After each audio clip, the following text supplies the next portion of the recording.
Bienvenidos a Cybersecurity On Air, un espacio radiofónico dedicado a la ciberseguridad. Con Manuel de Dios y Manuel Huerta. Hola, buenas.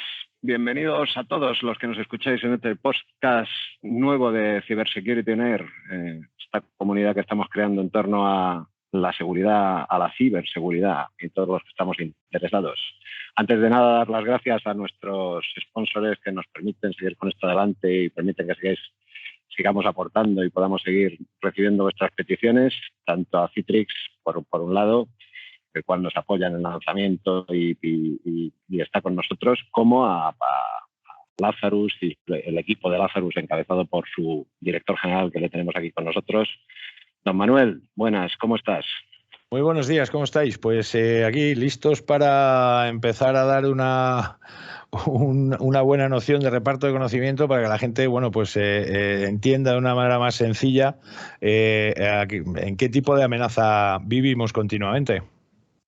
Antes de continuar, animaros a todos los que nos escucháis a que nos escribáis en la plataforma, a través de las plataformas de podcast donde estamos publicados, iVoox, Apple, YouTube, es decir, colaborad con nosotros, hacer peticiones, preguntas, si queréis aportar, si queréis colaborar en los propios podcasts, hablar, traeros nuestro caso, que planteemos un caso específico.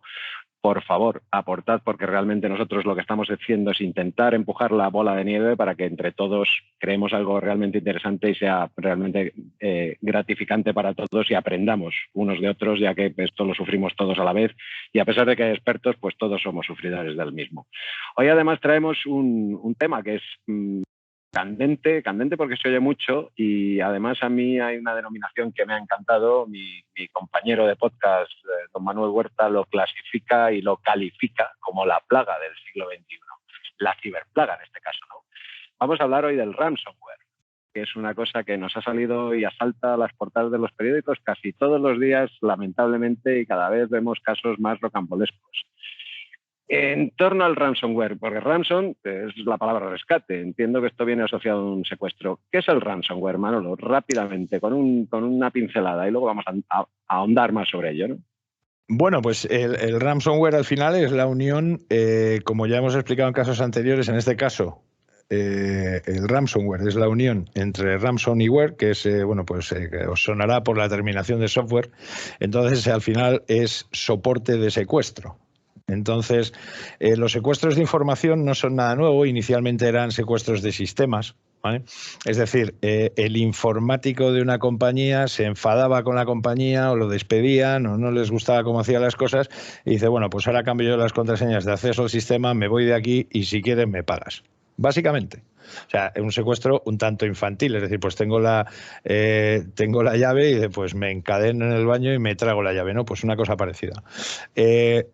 ¿Qué es lo que sucede? Que, bueno, pues ante este tipo de incidentes que son corresponden a una época muy temprana de la informática. Descubre un modelo, ¿no? Descubre un modelo, el que secuestró la primera vez el sistema, descubre un modelo de cómo sacar dinero, un modelo de negocio criminal, ¿no? Sí, fue un pionero. No creo que haya que darle mucho las gracias, pero desde luego fue un pionero. Claro, cuando la información empieza a ser tan absolutamente necesaria para la supervivencia de las compañías, pues cualquier tipo de secuestro, intervención, captura o retención del acceso o la gestión de los sistemas de información, bueno, pues cada vez empezaba a hacer más daño. Aquí estamos hablando de que los primeros casos que conocidos, estudiados dentro del mundo de la seguridad, datan de los años 80. Entonces, bueno, pues tenemos un fabricante y distribuidor de piezas de automóvil bastante grande en Estados Unidos que tuvo un incidente con su responsable de sistemas y, bueno, pues decidió, ni corto ni perezoso, colocar una bomba lógica que no se podía desactivar porque había cambiado todas las claves de acceso y, llegado a un punto, borró la información de la compañía. Entonces, bueno, pues este es uno de los primeros casos conocidos. Y luego esto ha ido evolucionando, porque evidentemente estos primeros casos de secuestro necesitaban la presencia física del secuestrador allí. Afortunadamente, Esto se ha ido solventando, ya es muy difícil quedarse con los sistemas de una manera en estos mismos métodos, porque existen un montón de sistemas de seguridad, bueno, pues que ya permiten hacer determinado tipo de restablecimiento simplemente teniendo los sistemas cerca, ¿no? Sigue habiendo otras cosas complicadas que veremos después, pero luego cuando esto ya empieza a hacerse las primeras variantes de los primeros ransomware como los conocemos hoy en día, con lo que el origen de lo que es a día de hoy la ciberplaga en cuanto a la seguridad y la continuidad de negocio para todo el mundo, bueno, pues ya se han empezado a industrializar, se han empezado a evolucionar. Y bueno, pues parten de cosas relativamente sencillas, pues cuando ya empieza a haber un nivel de interconexión muy alto, que por supuesto en los 80 y en los 90 no era tanto como el que hay a día de hoy, bueno, pues ya te podías conectar a un sistema, podías coger toda la información, meterla en un fichero zip, ponerle una clave que solo tú conoces y dices, bueno, pues si no me pagas no te doy la clave y te has quedado sin los datos, ¿no? Esto, claro, acudiendo a una empresa de recuperación de datos era relativamente sencillo de recuperar la situación sin pagar, que tenemos que seguir pensando que todo el dinero que paguemos de los rescates no va a ir nada más que invertido a construir, aumentar y profesionalizar más esta industria, que no olvidemos que es una industria. Cuando esto... Pero entonces ya se hacía, Manolo, esto ya se hacía desde fuera, es decir, esto del comprimir en zip con clave determinada, ¿ya se empezaba a hacer desde fuera o se seguía haciendo de forma interna? Se hacía desde fuera. Aquí empieza a haber evidentemente un balance, porque a día de hoy también sigue habiendo secuestros internos de lo que se denomina en ciberseguridad un insider. Entonces, si yo tengo el control de tu sistema, bueno, pues yo hago como que falle, por ejemplo. Entonces, claro, si yo cambio una cosa que tú puedes volverte loco hasta que la consigas arreglar, no te das cuenta de que la base de datos no te funciona, o sea, un montón de cosas que se pueden hacer para paralizar una empresa y someterla, digamos, un poco a los designios del secuestrador, ¿no? Sí, bueno, dentro de la casa entiendo que es sabotaje, por decirlo de alguna forma, ¿no? Sí. Y hacerlo desde fuera es lo que luego se ha ido difundiendo, cada vez es más habitual, porque también entiendo que es menos habitual los términos de sabotaje empleados que sean desleales con la compañía son menos comunes, ¿no? Claro, más que nada sobre todo porque estás muy a mano de la ley, o sea, el peso de la ley te puede caer encima haciendo esto. Te conocen, saben quién eres, dónde vives, tienen tu DNI, tu nómina, o sea, es fácil, ¿no? Entonces, bueno, pues son casos que se dan de una manera, digamos, un poquito sibilina el que decide hacerlo, ¿no? Pero vamos, aunque... parece que no es una cosa que sucede habitualmente.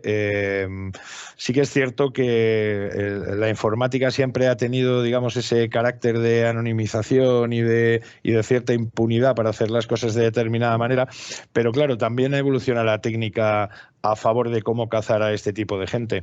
Entonces, al final, bueno, pues se van cada vez portando, digamos, un poquito mejor, pero no deja de existir o no deja de aparecer la figura en la que lo más fácil para ese secuestrador interno es simular que han atacado desde fuera. Entonces, claro, si yo soy mi propio secuestrador ruso, por ejemplo, pues evidentemente la gente va a ponerse a mirar fuera en todas las direcciones menos hacia adentro, ¿no?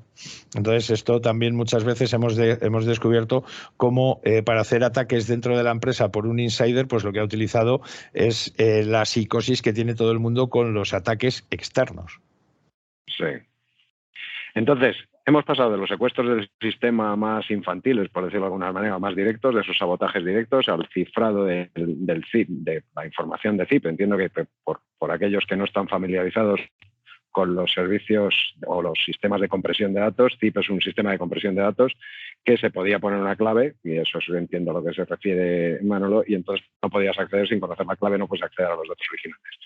Evidentemente, cierto es que los especialistas sí teníais más acceso, es decir, eso sí lo podíais recuperar, era más sencillo de rehabilitar ese tipo de cifrados. ¿Y de ahí a qué se pasó? ¿Cuál fue el siguiente paso? El siguiente paso que se da es ya empezar a utilizar, cuando han ido evolucionando los sistemas operativos y han empezado a implementar funciones de criptografía, es decir, que puedas cifrar tu propio disco, pues por si pierdes un equipo o cualquier cosa, los ataques empiezan a utilizar las propias herramientas del sistema. Estas herramientas del sistema tienen una ventaja para los atacantes y una debilidad, entre comillas, que luego ha hecho que evolucione a tecnología que luego comentaremos. De manera que el antivirus, por ejemplo, que prácticamente todo el mundo es consciente de que ya tiene que tener uno, aunque sea gratuito, pero algo tiene que tener, lo que le permitía al atacante o al ransomware en este caso era que utilizando herramientas del sistema, pues al antivirus le parecía que era el sistema operativo trabajando, con lo cual de alguna manera se le engañaba, ¿no? Entonces, claro, si tú confiabas tu seguridad del endpoint a un software de antivirus que no era capaz de identificar que las herramientas del sistema estaban siendo utilizadas con otra intención totalmente diferente que para la que han sido creados, que es para proteger tu propia información, pues evidentemente la cosa se complica bastante. Y llegados ya bueno, entiendo que la más pura actualidad, ¿cuál es a día de hoy? Porque todo esto ha sido la evolución y a día de hoy, ¿cuál es el proceso de ataque de un ransomware? Es decir, nosotros hemos oído hablar de muchas cosas, oímos hablar del ransomware, saltan noticias en prensa y empiezan a hablar de cosas como los vectores de ataque, que esto es una cosa que pues, suena como muy rimbombante, pero no muy... Yo, que soy un ignorante ciberseguro digital, pues me suena un poco raro. ¿Qué son los vectores de ataque y cuál es el proceso realmente a día de hoy de un ransomware en sus diferentes modalidades? Luego un poco más por punto gordo que no por especialidad, que luego ahondaremos en cada uno de los tipos de ransomware. Bueno, lo primero comentar que eres ciberseguro de ti mismo, no te olvides. Sí. Importante. A ver, ¿por qué empezamos a barajar este tipo de terminología y estos vectores de ataque? Los vectores de ataque, teniendo en cuenta la cantidad de exposición que se tiene hoy en día a través de Internet, tenemos redes sociales, tenemos conexiones remotas, tenemos VPNs, tenemos multitud de puntos de acceso. Es decir, tenemos una analogía en términos de exposición, que es una cosa que se maneja mucho en ciberseguridad. Yo los ciberexpertos os escucho mucho. Esto es número de ventanas o puertas abiertas que tenemos al exterior. Eso es lo que llamamos ciberexposición, ¿no? Eso es. Los vectores de ataque aquí, vamos a pensar que tenemos una casa en vez de con una sola puerta. Si nos van a entrar en casa, van a entrar por esa puerta, ¿vale? Sí. Pero si tenemos ventanas que dan a la calle, evidentemente las ventanas son un vector de ataque. Si tenemos una casa que además de las ventanas a pie de calle, tiene dos puertas, tiene la puerta del garaje y tiene cualquier otro factor que permita que un atacante entre, estos vectores de ataque, es decir, la seguridad ya no la tienes que poner solo en la puerta blindada, sino que tienes que blindar las ventanas, poner las rejas, securizar el mando del garaje, etc., etc., etc. Entonces, esos vectores de ataque, si se estudian todos en conjunto, te permite obtener la información necesaria para combinar un ataque. ¿Vale? Vamos a poner un ejemplo un poco más práctico. Si tenemos una compañía que a lo mejor pues, tiene mucha actividad, por ejemplo, en redes sociales, por ejemplo, pues toda la gente que interactúa y que puedes identificar como responsable o como alguien que pertenece a esa compañía, ¿vale? Si atacamos evidentemente, tanto perfiles directos como perfiles indirectos, y me refiero con los indirectos a, bueno, pues al usuario más vulnerable. Bueno, pues podemos simular, si conocemos cómo se llama el responsable de informática, podemos simular que el responsable de informática le está mandando un correo a cualquiera de los usuarios diciéndole, por favor, que actualice su clave de correo y que te la ponga en el correo, ¿vale? Que es phishing. El phishing se utiliza para muchas cosas y también se utiliza para esto. Si te haces con unas credenciales legítimas del usuario del sistema, cuando luego hagas la conexión te vas a poder mover por el entorno de una manera menos llamativa. Aunque tenga implementada medidas de seguridad, te va a considerar un usuario legítimo. Y luego esto hay que ir afinándolo mucho, porque las medidas de seguridad todo el mundo las conoce, todo el mundo las tiene implementadas de una manera u otra, pero es importante que, igual que los vectores de ataque se pueden combinar para perpetrarte uno, los vectores de seguridad aplicados a cada uno de esos vectores de ataque funcionen de manera coordinada.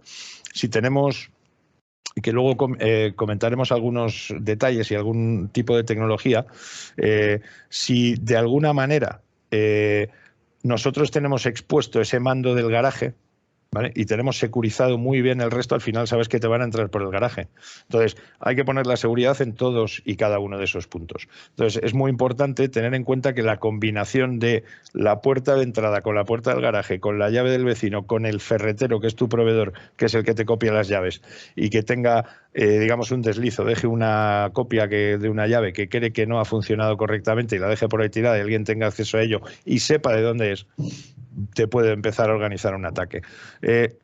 Los ataques, o sea, al final... Sí, dime, no, te decía que por entenderlo un poco, don Manuel, todos esos vectores de ataque o sea, lo que realmente hacen los cibercriminales o los ataques de ransomware es definir exactamente por dónde es más factible en conjunto, es decir, no solo por uno, es decir, no estoy hablando de que meta un virus, que lo puede meter, tenga la posibilidad, pero muchos de los antivirus creo que le paralizarían y ese vector de ataque pues es uno de ellos. La identificación de los propios componentes de un objetivo determinado o entiendo que hay más sistemas, ¿no? Pero hablabas y me habías comentado tú a mí del escaneo masivo de IPs, las aperturas de puertas que quedan libres, no sé. Es decir, claro. Eso es lo que hace la definición de objetivo del ataque de ransomware. Eso es. Aquí hay que comentar varias cosas. Bueno, comentar simplemente por no dejarlo en el tintero y no dar lugar a equívocos. Cuando los antivirus hemos comentado que no detectaban al principio las utilidades de este tipo de las herramientas de cifrado del sistema, evidentemente lo han evolucionado. A día de hoy ya lo que hacen es más que analizar exactamente qué tipo de virus te puede estar entrando, analiza también qué tipo de procesos están corriendo y de dónde vienen, con lo cual digamos que hace una combinatoria, ya ha obligado también a esa evolución del antivirus y actualmente son capaces de detectar muchas de estas cuestiones, ¿no? En el procedimiento por el cual se empiezan a identificar los vectores de ataque, yo siempre pongo un ejemplo y me gusta explicarlo de una manera gráfica.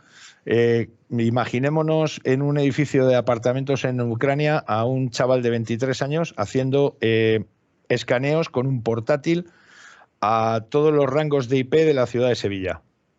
¿Qué es lo que va a hacer? Identificar detrás de cada IP qué máquinas hay y luego además le puede medir a esas máquinas si tienen vulnerabilidades expuestas. Es decir, si dentro de esos vectores de ataque, por ejemplo, nos hemos dejado un puerto abierto de un servidor que tiene y presenta una vulnerabilidad que yo puedo explotar.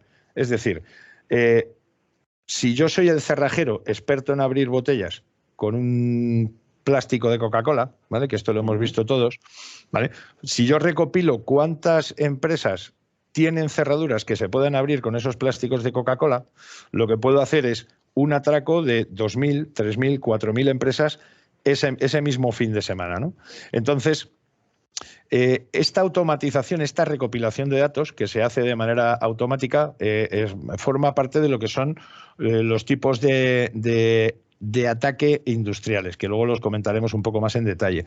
Entonces, simplemente recopilando toda esta información, vamos a saber por dónde podemos entrar. Si vamos a preparar un ataque que es específicamente, vamos a llamarlo, el de la botella de Coca-Cola, pues recopilamos todas las empresas que puedan tener ese problema y las atacamos todas de golpe. Si decidimos que el ataque es con ganzúas, que digamos sería un trabajo un poco más fino, lo podemos hacer exactamente igual.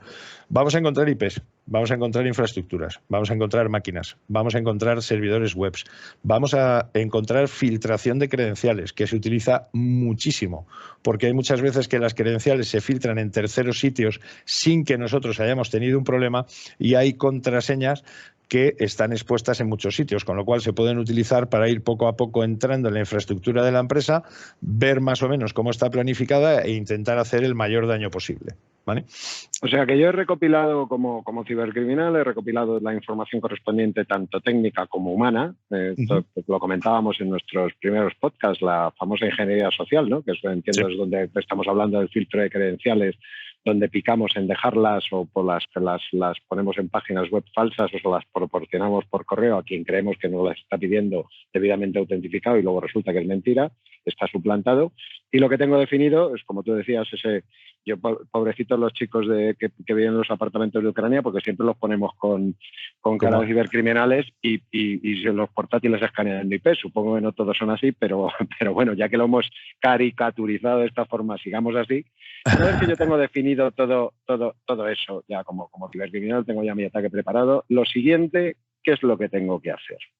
Pues lo que voy a hacer es esperar el momento propicio. Vamos a ver, si yo intento meterme en una compañía a hacer algún tipo de estropicio a la misma hora que se incorpora todo el mundo, en el momento que empiece a generar procesos que empiecen a entorpecer el normal funcionamiento de la compañía, alguien va a decir, oye, aquí está pasando algo, que algo no funciona bien. Independientemente de que esté correctamente identificado o no, eso se va a identificar. Los cibercriminales trabajan y trabajan bastante y saben cuál es el calendario laboral, el de España, el de Francia, el de Italia y el de cualquier sitio que vayan a atacar, saben cuándo es el calendario laboral. Si no quieren investigar hasta ahí, lo que van a hacer es esperar a un viernes por la noche, ¿vale? Nosotros los viernes ya los denominamos viernes de hacking porque al final alguien acaba con algún tipo de problema y hay un nivel de concentración los fines de semana muy alto. Y tiene un motivo muy sencillo.